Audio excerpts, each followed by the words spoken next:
Good day and welcome to the Masuk Report. Today's show is directed at the interesting question that asks, should we use robots to serve as child caretakers, even those with special needs, particularly autism? To help us discuss and examine this interesting application of technology, we have four guest panelists who will share their perspectives about this intriguing idea. Our guests today's show are Megan Salvatore, who teaches child development, Jamie Sherry, who teaches psychology, Paige Moore, full-time intern and graduate student, and Colin Dablin, the senior student who is well-versed in various aspects of technology. As always, please remember that this is a discussion and not a debate. Our panelists will speak freely and may comment on points of view shared by their fellow panelists. We will use four relevant questions to help drive our discussion. Our first question asks, how does research prove children, even autistic children, can relate comfortably with a robot in its quasi-human traits? I'd like to ask our graduate student, Paige, to comment first. Well, research has shown that autistic children can relate to robots because they usually have trouble reading human emotions and social cues, and robots are pretty deadpan. They don't make a lot of strange emotions that autistic children wouldn't be able to relate to. So that's just one way that would help autistic children have someone to communicate with. So the child doesn't have an intrusion as a sensation of trying to understand another person, which is difficult for them. Right. They can't read a lot of human facial emotions, so robots don't make a lot of different facial emotions, so they'd be able to communicate with them better. And without those facial emotions, I'm guessing, having had an autistic grandson, that in most cases you hear autistic children don't want to make eye contact. Right. And here there's no emotion expressed in the eyes, so they might be willing to make contact. Correct. But as a psychologist or a psychology teacher, what is your impression? Well, I think that it's a great tool. I think that some of the research has shown that it's a great way to get autistic children exposed to interactions in a comfortable setting. And the ultimate goal, I think, is to eventually get them to interact with human children as well. So I think in a psychology perspective, it's a great kind of stepping stone to interacting with real humans. It's like any other learning aid. You know, it's a way to get children exposed to something and then get them to that next level. Not a replacement, but an aid. I think that's an interesting way to take a look at it, and it seems that that would suggest this would not be like a full-time thing every day, but something that would be intermittent in the child's care and education process. Exactly. And we'd want to start it as soon as we could? I would think so. Once diagnosis of autism, it's the best way to kind of use it as a tool to help them. As someone who teaches child development, what is your perspective on this? I do agree with what Paige said with the children learning social skills, because they're a little intimidated by other kids, and children with autism could learn through interactions with the robot that they can learn to take turns, they can learn to initiate play, so that, you know, later on when they're more comfortable in picking up cues, that they can, you know, work with kids their own age instead of just the robot. So I agree with what Jamie says, that it's a tool, but it shouldn't replace interactions with human children. Colin, as a young man and someone who's been growing up with much more technology than my generation and possibly your generation, what is your perspective on this, and does it make you comfortable? Is it something that, were you to put yourself ahead 7-8 years from now and you had a child, would you be comfortable with the idea of them interacting with a robot? I think it depends on the scenario. Like if for autistic children, I think it's very good because it's kind of like what everybody has said so far. You can use it to kind of progress through the emotions, and that's something you can do very well with artificial intelligence is very conducive to that kind of thing, because you can build in, say, certain emotional expressions, and you can kind of progress through. You can start with basic social cues, and you can move through more advanced social cues. So it's kind of like a progression. And like what Ms. Sherry was saying, at some point you'd want to go to real human beings.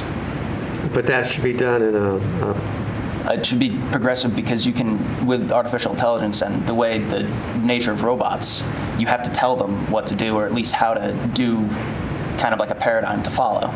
So if you can say, we're going to add new social cues, or we're going to add new facial expressions, and then that would be a way you could teach them different social. Now, does voice matter here? I mean, would the robot be able to identify through the child's voice what it needs to say in response? Yeah, that's the goal of artificial intelligence, is to be able to interpret what someone says and respond intelligently. So artificial intelligence is not there right now, but like you said, in the next 7 or 8 years, I think we would be at the point where you could have something like that, and it would be human. Very interesting, I would think. Anyone have anything else they want to share before I move to the second question? Well, to Colin's point, one of the articles that we read said that one of the robots they created can use soothing voice tones, which I thought was pretty cool, because when you hear artificial voices now, like on your GPS or something, it sounds so unhuman. Yeah, almost echoey. Right. So to have something that can actually create soothing tones for children would be, I think, a pretty big step. I've seen the articles, and I've also seen video clips on YouTube where the Japanese firm has made textured robots so that the touch is more human-like and very responsive with the tone of voice that is congenial for a person to hear. I must confess, at my age, these are all like difficult to comprehend. It's an interesting challenge, and I have to step back and say to myself, wait, it is a new time, and it's my job to grow into it. Let me go to the second question. How would robotic caretakers, as opposed to nannies or mannies, because mannies are becoming much more popular in the child care market, or daycare centers, be of benefit to parents who work in or out of the home? Now, let's start with you being the child development teacher. Okay. Well, not only being a child development teacher, I worked in preschools before. And there are occasions where the teachers might go check their phone, right, and text or check Facebook or something. So it is clear, and research shows that a robot could monitor a child better in some cases because adult caregivers do get off task at times. So I think that they could be some benefit. I think they could be benefiting in assisting the parents, but not replacing or doing the job. I don't believe, my own opinion, I don't believe that a robot can fully watch a child on their own with no assistance and no one else in the house. I think that might be I believe that's a little risky because like any piece of equipment or technology, it can fail. And then who's there? So. But when looking at the technology aspect, in consideration of what has just been commented on, do we have a situation where it all comes down to how well we program that robot? Oh, it's dependent on Because the quality. it doesn't get distracted. But it's dependent on the quality of your artificial intelligence, because if you can't predict or if you can't respond to what a child does, if the child does something unexpected, like what happens if the child tips the robot over. If you have a humanoid, balance is a very difficult thing for a robot to do. And if you tip the robot over, then what happens? I mean, you can't do that to a parent, but like when a child comes and grabs a robot's leg, what does the robot do? Does it try and free itself like it would if it was stuck with another obstacle? How does it identify the child versus? So it's an artificial intelligence question, but it's definitely something that's manageable, but I really would not feel safe with my kid, no matter how good. If I programmed myself, I wouldn't be. Do either of you have a comment you'd like to share about this? I agree with what both of them have said, because even if, say, a child stands up on a chair and a robot senses that he's in danger, what's he going to do? I mean, can a robot grab a child and put him back on the ground, or can he alert the parents in a different room, but by then maybe the child has already fallen? So I agree. I don't think it could ever replace human care, but serve as an aid in addition to human care. But we might be on the ground level of developing that. I know with Mr. McDonough's robotic classes, they're developing robots that do pick up objects and place them and handle them, at the right angle, in the right position, which, again, kind of fascinates me. Yeah. I do want to agree with all of you guys, but I'm also trying to look at it from both perspectives as one who would see this in a favorable manner, despite the fact that it still makes me quite uncomfortable. I mean, I think it's interesting because we look at it like technology has come far. Like, baby monitors are one technology that allow parents extra care. baby gates. Like we've seen progression, webcams, nanny cams. Like we have seen progression that in tools that can aid parenting. And now the question is, at what point does that balance swing towards them taking more responsibility?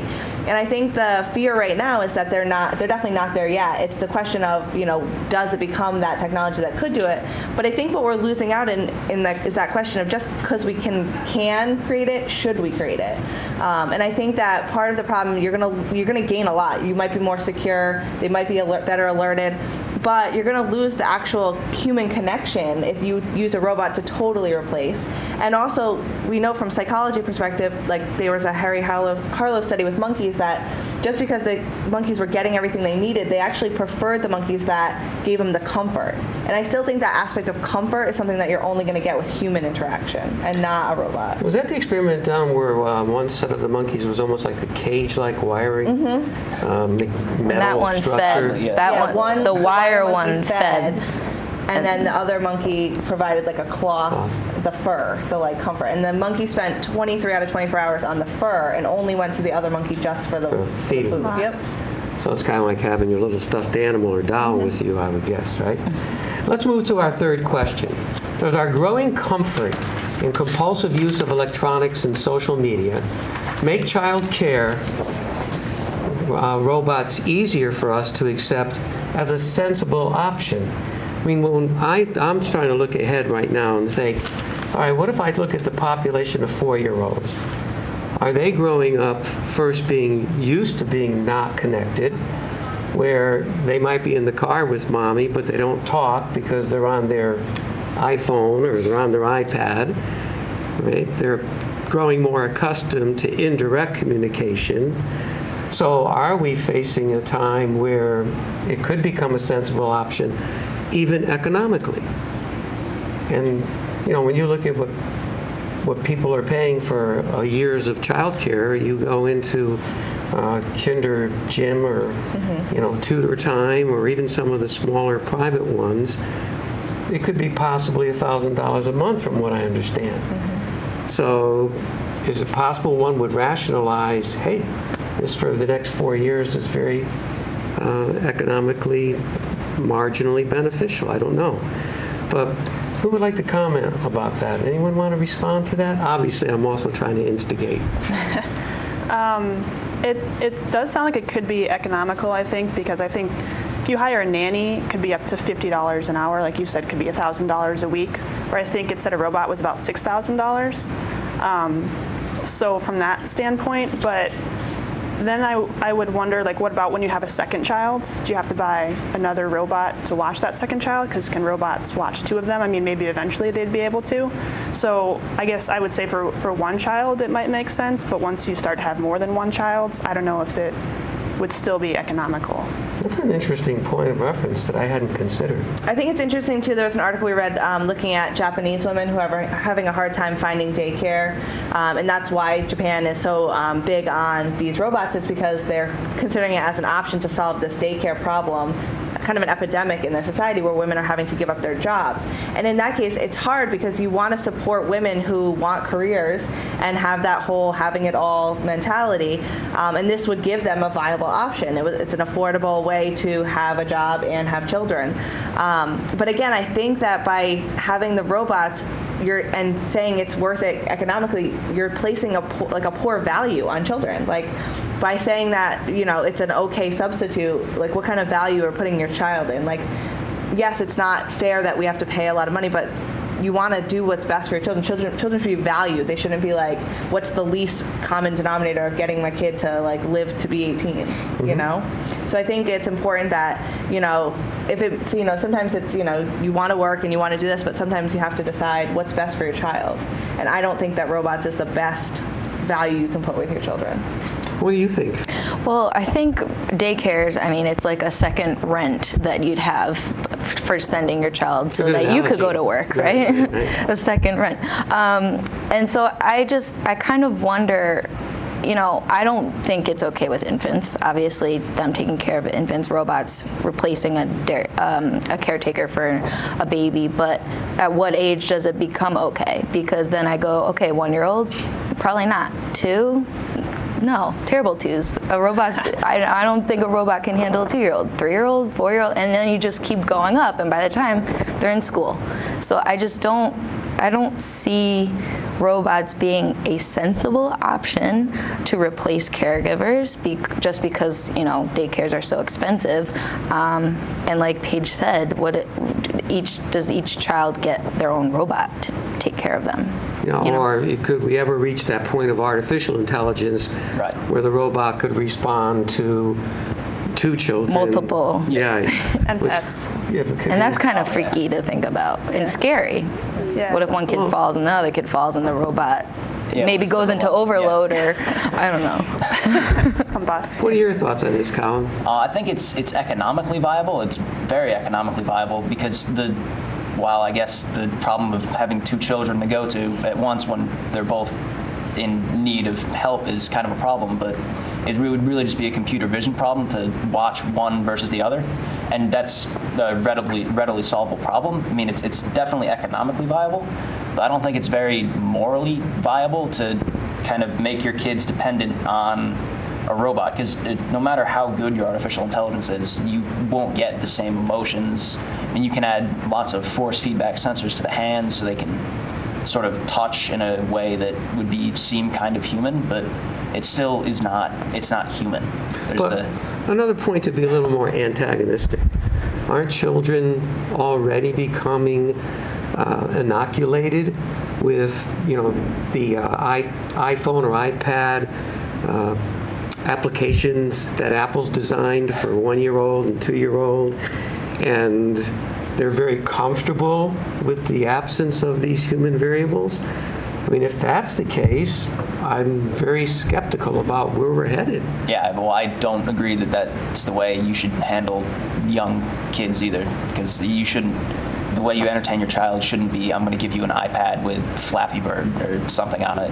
It should be, I'm going to sit down, I'm going to read you a book, we're going to read Starry Night or something. I mean, I was in Stop and Shop this weekend getting my groceries, and a young mom looked at her child, and I would say the child was maybe 18 months, 19 months, and she said, "Here, darling, look at this. Mommy's going to be busy shopping," and proceeded on, which suggested to me there's not going to be any interaction, as opposed to this other parent I saw who, was interacting and saying, "Oh, should we get this one? Should we get that one?" And there was an interchange. So there seems to be a dialectic arising in our culture. And I think the moral issue is a real perplexing one, to say the least. Yeah. Well, I think a lot of parenting magazines have been saying that, a lot of times we go to the default using technology as kind of a crutch, but really things like even the grocery store can be teachable moments with your kids, like showing them how much things cost and teaching them math and teaching them, which is more important to buy, if you only have $5, is it better to buy, bananas or cereal, like teaching them different things that, you can do that at the grocery store, but sometimes, we're in such a rush of society, everyone has to get things done. You just want to make it in and out of the grocery store. It becomes a crutch for parents and anyone to just give the technology as like a way to get through something. Sometimes we forget that those are the opportunities to teach your kids different things that you're going to realize at some point they never learned because you didn't ever teach them. Yeah, Paul Kruger, a well-known economist, says America's become aggressively busy being busy. And the problem there is, what are we being busy about? That becomes the interesting issue. And that extracts interactive time. Yeah.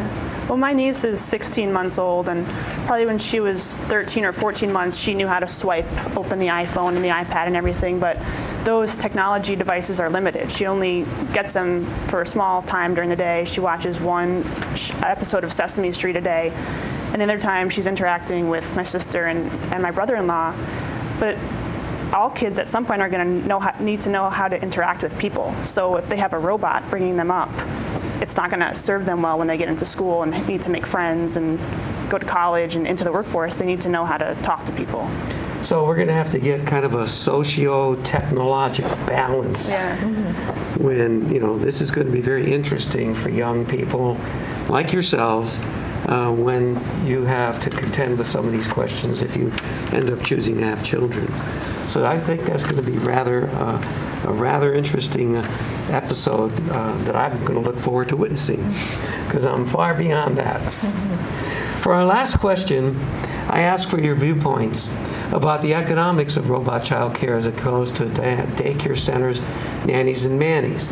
I know we've already touched upon this, but I want to take it a little deeper and one step further. We are all fully aware that to sustain a middle-class higher lifestyle, children are very costly. I mean, if we look at people as products, it's when we're very young and when we're very old, we cost society the most. And of course, I represent the economic enemy because I'm part of that first wave of baby boomers where there were just too darn many of us. And society has to figure out what to do. All right? Is it good or bad that more of us are staying in the workplace longer? And these are going to be interesting challenges because we compete even for teenage jobs. So we have an interesting factor here. Do robots offer cost efficiency worth the compromises they create? And we have to take a look at this in a very broad, open manner. So when you look at it as a broader picture, what responses or thoughts do you have in mind? Colin, what do you think? On the economics of robotics in general, I think, actually, to your point about the baby boomer generation, robots might also be useful for taking care of the growing elderly population. So the similar robots that you use for taking care of younger kids, possibly, you could use to sort of monitor. Like, I know they already use a lot of like wheeled robots in like retirement homes and places like that to kind of monitor, just for monitoring. But even some hospitals now are considering having robots to stay in a room with a critically ill person. I think it was Boston Hospital. So yeah, I think that's an excellent point you're bringing up about the older people. What do you think, Megan? I think about what I would do, and if it meant that I could save some money to have a robot help in childcare, I don't think I'd do it. I think I would pay the extra money to send the kid into a daycare that, you know, they're interacting with other kids and they learn that level, but they're also interacting with adults and learning respect and sharing and all those things that maybe one-on-one a robot couldn't do. Do I think it's altogether bad? No. I think that it could be used and it could help the parents out. But with money, I just think spend a little more and use the daycare. Trade off something else in your life. Maybe, yeah. You know, buy a used car, not a new US. Right. From a psychological point of view. Yeah, I also think in terms of, like we were talking about the economy aspect, you know, if we start replacing daycare workers, nannies, mannies with robots, you're taking away jobs. I mean, Megan talked about working in a daycare before she taught. I worked at a daycare before I taught. I think it's a stepping stone for a lot of young people who want to be teachers to get that access to children and working with them at an early age. I think you're then taking away that opportunity to interact, to have a young, you know, that's a huge market of jobs, both for young people and people, that's their careers. There's a lot of people who make their career as a nanny, manny, daycare worker, daycare teacher. And now you're talking about, just like, you know, in the grocery stores, the jobs that were taken from using automatic machines that can check you out. It's super convenient, but it took away jobs. It definitely did. So I think that you're talking about now a whole market of people who would be unemployed based on the fact that they lost their job to a robot. And then it's a slippery slope to what else could they, once that's kind of taken over that industry, what else? I think the next step would be, where else can we start putting them? Are they going to take teaching jobs? You know, what point do we let robots take all the jobs? But are those jobs under jeopardy, as we already know from some demographic studies that tell us the population of young children is recessing? Right. If you look at studies done by the Chronicle of Higher Education, they are looking at how many 4-year-olds are there now, how many will there be when they turn 18 as compared to the present 18-year-old, and they're looking and projecting a 40% decline. So that could be an interesting challenge that comes forth with people who are looking into a long-term career in this field. Yeah. Any last comment on your part? I just thought that Colin brought up a really good point about using robots with the elderly population, because at that point they're not being influenced. They've learned social interaction. It's just basically there to help them, and I think that would be a huge help for the elderly population. Yeah, I can see that coming along, particularly like my mom lives alone in Florida, and I could actually see her. She doesn't want to have a dog or a cat. So sometimes I wish I could say, well, what if you had a little pet robot? Might be fun. Well, on that note, we must close our discussion. On behalf of the Masuk Report, I want to thank our panelists, Jamie Sherry, Megan Salvatore Bartosik, Paige Moore, and Colin DeBlanc. I also want to thank our viewers for joining us and express our wish that you have found our discussion to be interesting, and join us for our next broadcast when we'll take a look at what are some of the most essential skills our youth will need for their futures. Thank you, and have a good day.